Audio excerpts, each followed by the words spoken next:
ചോദിച്ചോ. പക്ഷേ രാജിയില്ലാതെ രാഹുലിനെ ഇപ്പോൾ സ്വതന്ത്രനാക്കിയിരിക്കുന്ന ഒരു തരത്തിലൊരു സംരക്ഷണം ഒരുക്കലാണ് എന്നാണ് പറയുന്നത്. ആര് പറഞ്ഞു? ആരാ പറഞ്ഞത്? അല്ല, ആരാ പറഞ്ഞത് അങ്ങനെ? ആരെങ്കിലും രാജിവെക്കുമെന്നും പറഞ്ഞിരുന്നോ? ഇല്ലല്ലോ. നിങ്ങൾ കേരളത്തിൽ ഇത്തരം ഒരു സംഭവം ഉണ്ടായിട്ട് ആദ്യമായിട്ടാണ് ഒരു രാഷ്ട്രീയ പാർട്ടി ഇത്രയും കാർക്കശ്യത്തോടു കൂടിയും ഇത്രയും നിശ്ചയദാർഢ്യത്തോടു കൂടിയും ഒരു തീരുമാനമെടുക്കുന്നത്. KPCC പ്രസിഡന്റ് നിങ്ങളോട് പറഞ്ഞല്ലോ, ഒരു കംപ്ലൈൻറ്റ് ഞങ്ങളുടെ കയ്യിലില്ല, ഞങ്ങളുടെ കയ്യിലൊരു പരാതിയില്ല, ഒരു തെളിവുകളും ഞങ്ങൾക്ക് ആർക്കും തന്നിട്ടില്ല. എന്നിട്ടും 24 മണിക്കൂറിനകം യൂത്ത് കോൺഗ്രസ് പ്രസിഡന്റ് സ്ഥാനത്ത് നിന്ന് അദ്ദേഹം രാജിവെച്ചു. അതിനുശേഷം പാർട്ടി ഗൗരവതരമായി ആ കാര്യം പരിശോധിച്ചു, മുഴുവൻ നേതാക്കളുമായി ആശയവിനിമയം നടത്തി. എന്നിട്ട് ഞങ്ങൾ പാർട്ടിയിൽ നിന്നും, പാർലമെന്ററി പാർട്ടിയിൽ നിന്നും അദ്ദേഹത്തെ സസ്പെൻഡ് ചെയ്ത് മാറ്റി നിർത്താൻ തീരുമാനിച്ചു. ഏതെങ്കിലും രാഷ്ട്രീയ പാർട്ടി ഇത്തരം തീരുമാനം കേരളത്തിൽ എടുത്തിട്ടുണ്ടോ?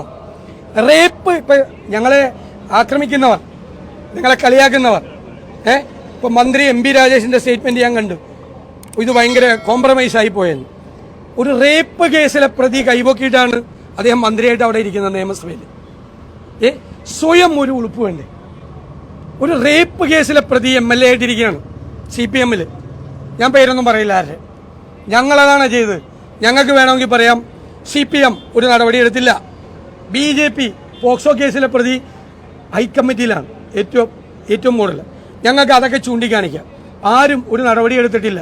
ഇഷ്ടംപോലെ പേരുടെ പേര് ഞങ്ങൾക്ക് CPM-ൽ നിന്ന് തന്നെ പറയാമല്ലോ. ഞങ്ങൾ അവരാരെങ്കിലും പേര് പറഞ്ഞു, അവർക്കെതിരെ ഒന്നും ഒരു നടപടി എടുത്തിട്ടില്ല, ഒരു നടപടി.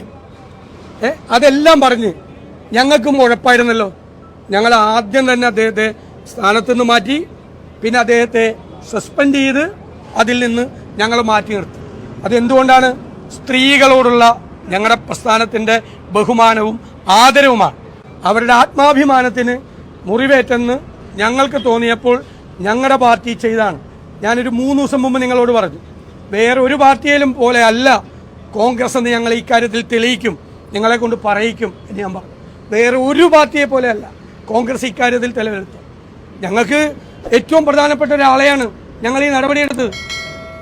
ഞങ്ങൾക്ക് ഏറ്റവും അടുപ്പമുള്ള, ഏറ്റവും ബന്ധമുള്ള, പാർട്ടിയുടെ മുൻനിരയിൽ നിൽക്കുന്ന ഒരാളെ രക്ഷപ്പെടുത്താൻ ഞങ്ങൾ ഒരു ശ്രമവും ഞങ്ങൾ നടത്താതെ, ഒരു പരാതിയും ഇല്ലാതെ സ്ത്രീയുടെ അഭിമാനം കാത്തുരക്ഷിക്കാനാണ് കോൺഗ്രസ് ഈ തീരുമാനമെടുത്തത്.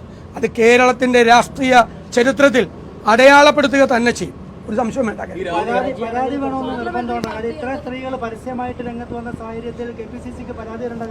അല്ല, ഞാൻ പറഞ്ഞത് ബാക്കിയുള്ള കേസിൽ FIR രജിസ്റ്റർ ചെയ്തിട്ട് പോലും അവിടെ തന്നെ ഇരിക്കല്ലേ ആളുകൾ. അതല്ല, ഇപ്പോൾ ആരോപണം ഉന്നയിക്കുന്ന ആളുകൾ അവരുടെ പാർട്ടിയിൽപ്പെട്ട, ഞാൻ എന്നെ കൊണ്ട് പേര് പറയിപ്പിക്കാൻ വേണ്ടിയിട്ടാണോ താങ്കൾ ശ്രമിക്കുന്നത്? മുഖ്യമന്ത്രിയുടെ ഓഫീസ് തൊട്ട് ഇരിക്കുന്നില്ലേ? നിങ്ങൾ അതൊന്ന് ചോദിക്കും. നിങ്ങളെല്ലാവരും ചോദിക്കും. നിങ്ങൾക്ക് എന്നോട് ഈ ചോദിക്കുന്നത് പോലെ മുഖ്യമന്ത്രി പിണറായി വിജയനോട് നിങ്ങൾ ചോദിക്കില്ല. നിങ്ങൾ ആരോടും ചോദിക്കില്ല. ഇപ്പോൾ CPM-ന്റെ മഹിളാ നേതാക്കൾ എല്ലാവരും വന്ന് പറഞ്ഞല്ലോ ഇദ്ദേഹം രാജിവെക്കണമെന്ന്. അവരാരും കേൾക്ക്, ഞാൻ പറയണ കേൾക്ക്, ഞാനല്ലേ സംസാരിച്ചോണ്ടിരിക്കുക, എൻ്റെ പറഞ്ഞിട്ട് വയ്യ. അവരെല്ലാവരും ഈ CPM നേതാക്കൾ ഇത്രമാത്രം ആളുകൾ, ഒരാളല്ല, രണ്ടാളല്ല, മൂന്നാളല്ല, നാലാളല്ല, അതിനേക്കാൾ കൂടുതൽ ആളുകൾ CPM-ൽ ഒരു നടപടിയെടുക്കാതെ, ഒരു നോട്ടീസ് പോലും പാർട്ടി കൊടുക്കാതെ അവരവിടെ ഇരിക്കുമ്പോൾ ഇത്രയും ധീരമായ തീരുമാനം ഒരു പാർട്ടി എടുത്തെങ്കിൽ അതാണ് കേരളത്തിലെ കോൺഗ്രസ്. അത് അടയാളപ്പെടുത്തിയ ഉമാ തോമസും അതുപോലെ മറ്റു വനിതാ നേതാക്കൾ പലരും അതവരുടെ അഭിപ്രായം പറഞ്ഞു. ഞങ്ങൾ എല്ലാവരുമായിട്ട് ആലോചിച്ച് പ്രായോഗികമായ തീരുമാനമെടുത്തു. അതൊക്കെ കേരളത്തിൽ ഈ CPM ആണ് ഈ സ്ത്രീകളെ സൈബർ അറ്റാക്ക് ചെയ്ത് തുടങ്ങിയത്, ഒരു കൾച്ചർ ഉണ്ടാക്കി വെച്ചത്. ഞാനെന്താ കഴിഞ്ഞ ദിവസം പറഞ്ഞത്?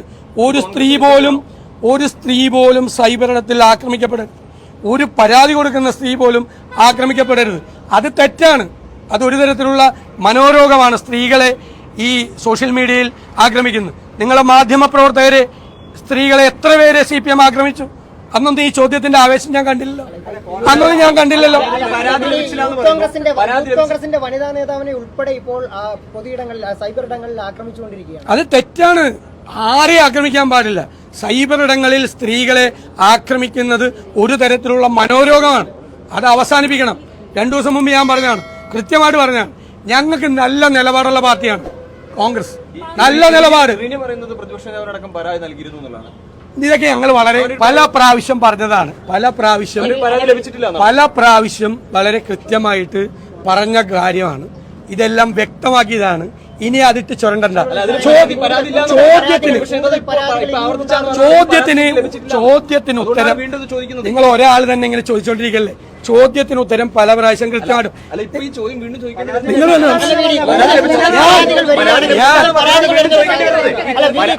10 പേരോട് ചോദിക്കണം. നിങ്ങൾ ഇന്നും പുറത്താക്കിയിട്ടില്ല, ഞങ്ങൾ മാറ്റി നിർത്തിയിരിക്കും. അല്ല, അതല്ല അതിന്റെ നടപടിക്രമം അനുസരിച്ച്. നിയമസഭാ സമ്മേളനത്തിൽ പങ്കെടുക്കുന്ന തരത്തിലേക്ക് അല്ല, അത് ഞങ്ങൾ അതിന്റെ നടപടിക്രമങ്ങൾ പരിശോധിച്ച് തീരുമാനിക്കും. തെറ്റ് ചെയ്തിട്ടുണ്ടെന്ന് മനസ്സിലായതുകൊണ്ടാണ് ഈ നടപടിയിലേക്ക് ഇറങ്ങുന്നത്. ഈ നിലവിൽ ഇത്രയും നടപടികളൊക്കെ എടുക്കുമ്പോൾ പ്രാഥമികമായെങ്കിലും ഒരു പാർട്ടിയുടെ ഒരു അന്വേഷണം വേണ്ടേ? പൂർണ്ണമായും ഇപ്പൊ അങ്ങനെയാ. അല്ലല്ല, ഇപ്പൊ അങ്ങനെയായി. ഞങ്ങൾ പറഞ്ഞല്ലോ ഞങ്ങൾ ഈ വിഷയം പരിശോധിച്ചു.